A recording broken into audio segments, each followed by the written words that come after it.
Hello, people, and welcome to another episode of the Faith and Fitness podcast, where we discuss everything faith and fitness.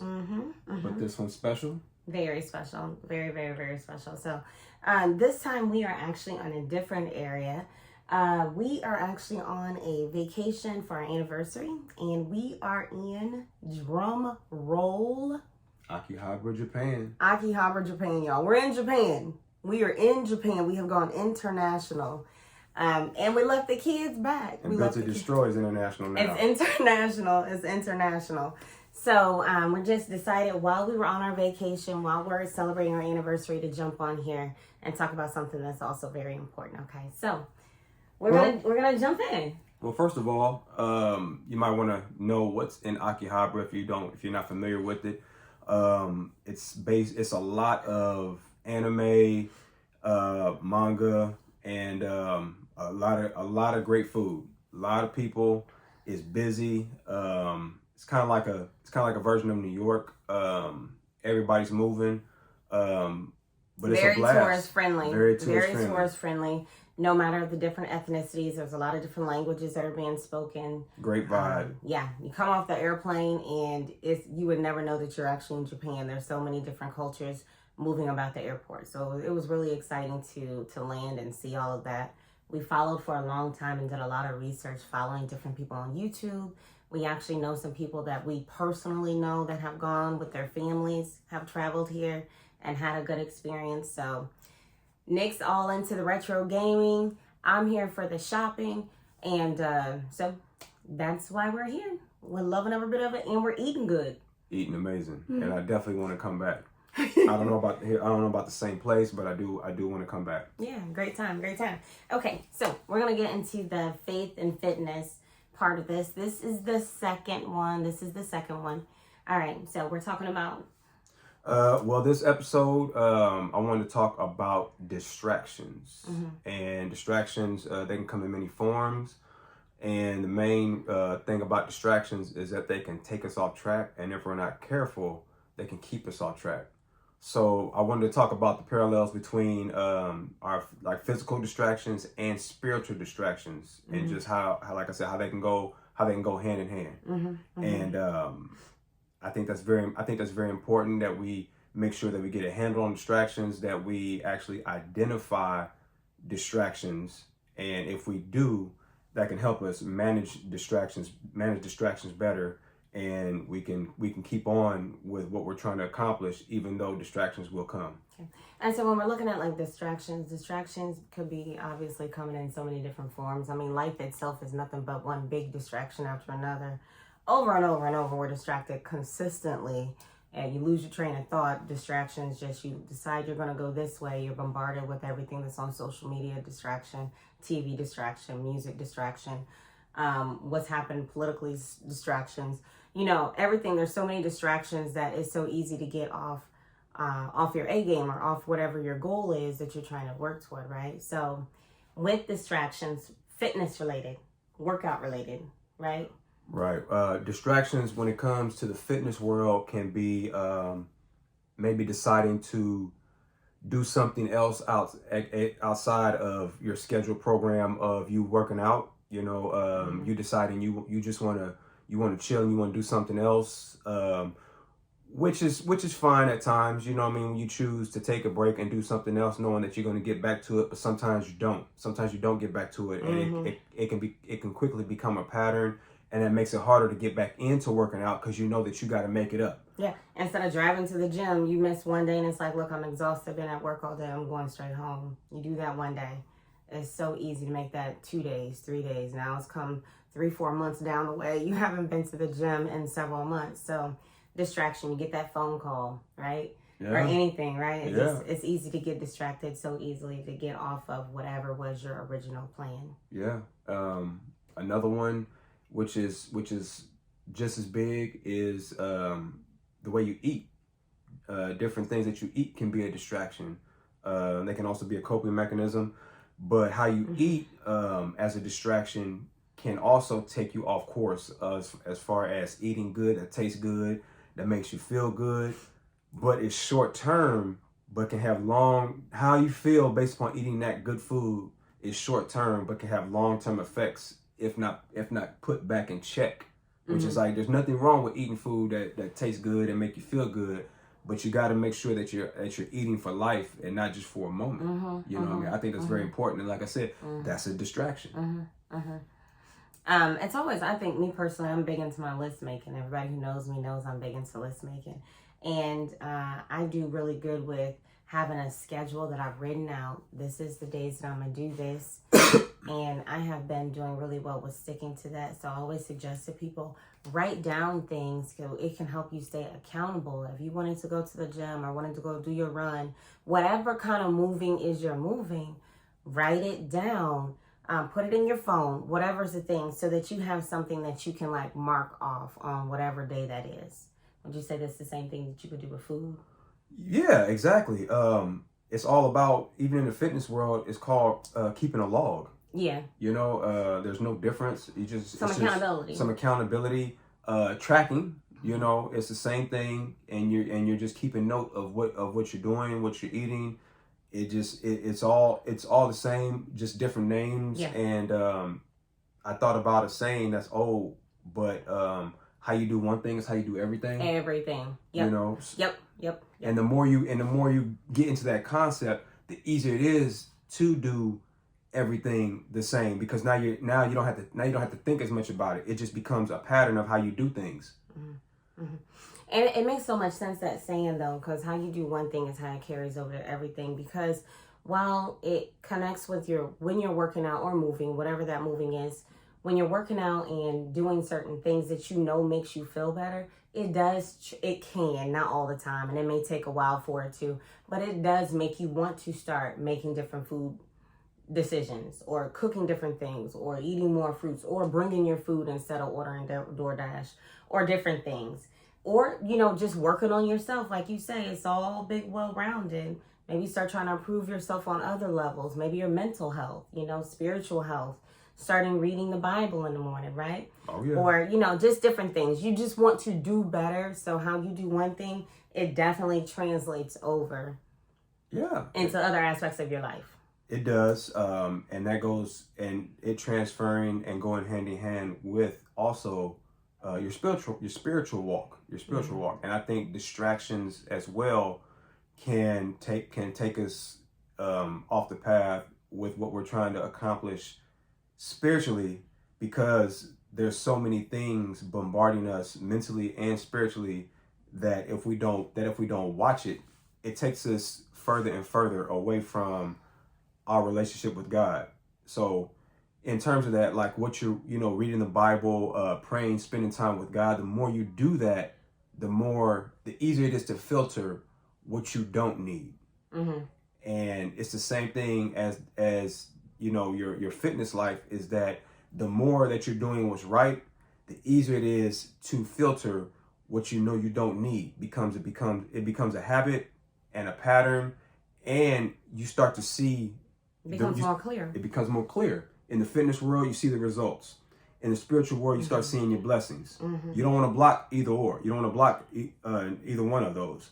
So in the spiritual world, just like it is with the fitness, if you're taking in distractions more than you're taking in what you know is good for you, just like with your body is going to be off sync.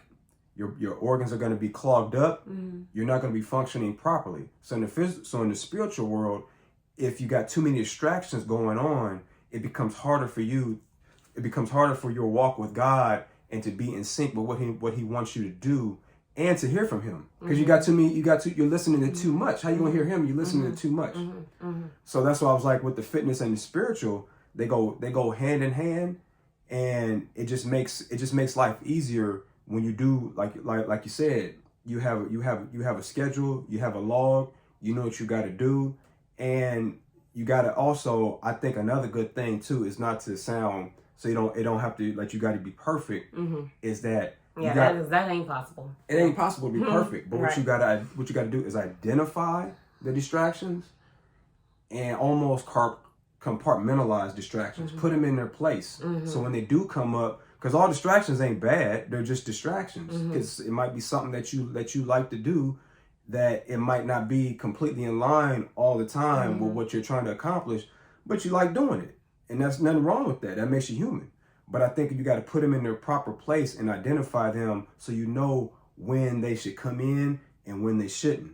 Yeah, which distractions are actually ones that are taking you away from their goal. Yeah, exactly. You know what I'm saying? You answering the phone because a loved one is calling you and there may be something emergent going on. That's not the same distraction as you sitting around watching Netflix instead of going and doing what you said you was going to do today. So, you know, like you're saying, put them in their place. There's some distractions. We're built to be able to cope with distractions. You know, that is all life is distractions, one after the other. We're built to destroy as well. It is. I like that. That was good. That was good. We're built to destroy all obstacles, y'all. All obstacles. Okay, it's the mindset. So, so with that being said, the distractions, start having some accountability as to how you deal with those distractions. Because more than likely, if you have a goal that you're wanting to get more in shape or eat a certain thing or cut yourself off at a certain time, you know, all the different things that people are doing, reduce your blood pressure, start moving, start walking, whatever is the thing that you have in mind that you're wanting to do, you also are very aware as to what distractions hinder you from making that progress. Yeah. You know what I'm saying? We're not crazy. We know what we're doing, that we're making the decision to do instead of that thing that, like I said, I like to log stuff. And my main reason is not only because I can look at what it is that I wrote. My main reason is that I like to look back at what I've done.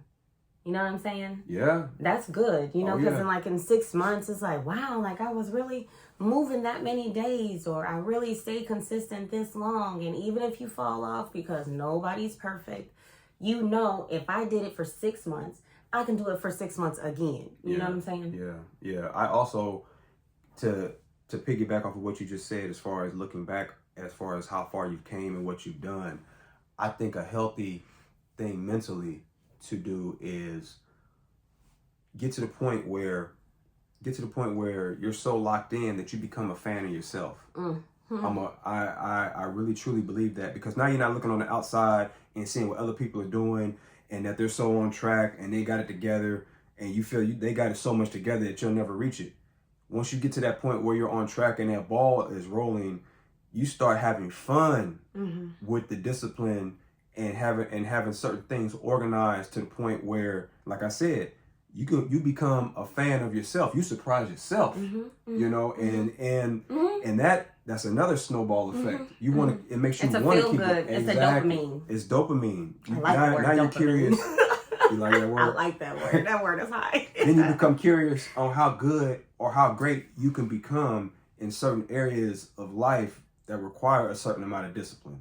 So, I mean, we're not perfect, but I do understand certain things, you know, when it comes to fitness, that that comes to play a part in it. And I've experienced those things, and I continue to experience those things, and I continue to want to strive to be better.